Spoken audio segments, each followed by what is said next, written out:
5. My name is Debbie Portnoy. Today's date is October 6, 1995. I am conducting an interview with Mr. Jan Menchel. The interview is being conducted in Queens Village, New York, United States of America.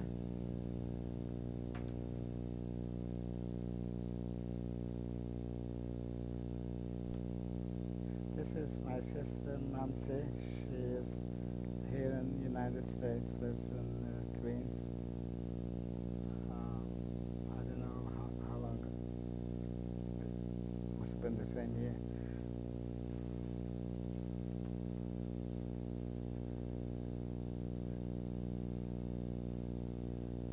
This, Tell me about this card.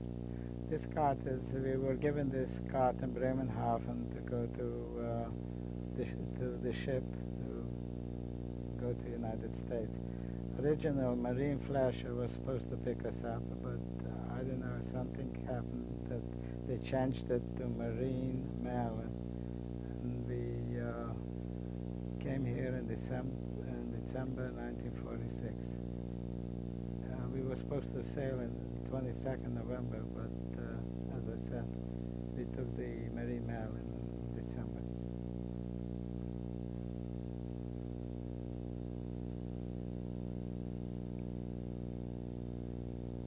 Well, this is the mantle from the Holocaust scroll that we brought here to the United States.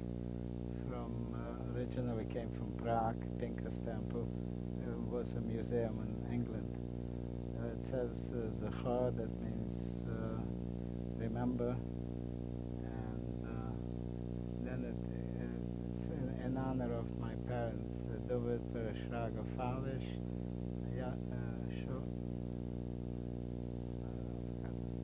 and then Fremer Ben Menashe and Shimon Ben David. This is the name of my parents and my brother. In honor of them, I gave the scroll for the 6 million Jews that they disappeared in the Holocaust. Shenaharagu El Kiddush Hashem Shoah.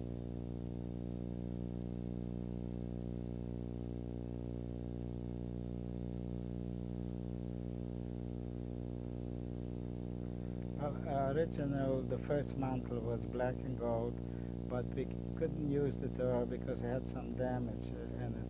So Rabbi Simkes decided to send it back to England to a rabbi who writes these doors and fix it. And when it came back, we decided to make a white mantle which says to life, that we could read it now and we could use it, and that's the reason it's white and gold.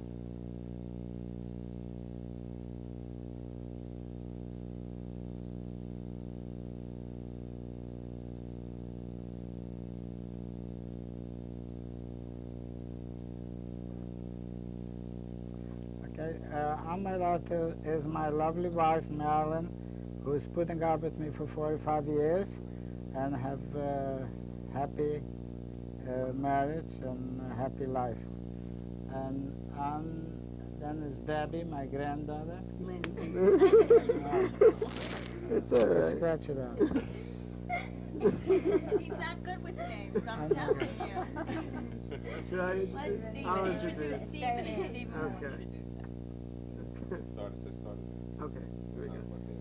Okay, I'm elected to introduce the family. He's been through enough. We have, starting with my mom, Jack's wife, Marilyn. We've been together for 45 years, is that right? And then children-wise, we have Rita, the oldest, Debbie, and my two sisters, and I'm Stephen. And then we have Ronnie, Debbie's husband. And then we have grandchildren, and Jody, my wife. And then we have grandchildren. This is Josh, who is away at Wharton University right now. And then we have Brooke. And then we have Lindsay, who belongs to Debbie. And Josh and Brooke belong to Rita. And Adam, who also belongs to Debbie. And this is David and Sean, who belong to me and Jody.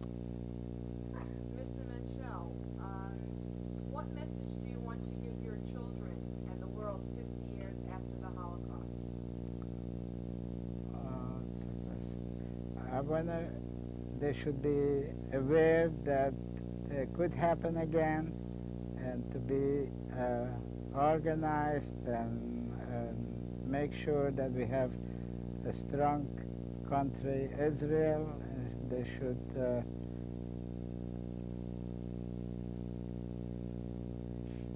and they should never allow that to happen again. You started telling me about your wife's education. Yes. When I married my wife, I promised her parents that she's going to continue going to college.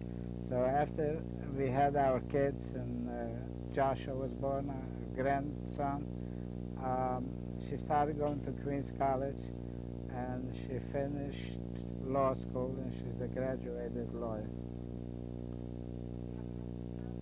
Well, I just wanted to say, obviously, how much we love my father, and how he truly is the leader and patriarch of this family in every sense of the word. We look to him for guidance and for help, and he's always there for us. And he's just very inspirational in a time when so many people who have suffered such less atrocities than he has used those events as an excuse for the rest of their lives to not accomplish, or to just use it as a source for blame. Well, I can't do this because I spilled hot coffee on myself, or things of that nature. From what he's made of his life, despite what he's been through, to be able to come to this country and start from nothing and build himself up, and for all the survivors, really, they're a remarkable bunch, because so many of them were able to do that. And it occurred to me recently, after having our own children, that we were really there with him. We were in the camps. My son, David and Sean, were in the camps with him. And if not for his survival, we just wouldn't be here. And it just really dawned on me all the families and grandchildren that never got to be born, and how lucky we are that he was strong enough to survive. And we hope that some of his strength made it through the generations to our children, and that they will also always be able to survive difficult situations.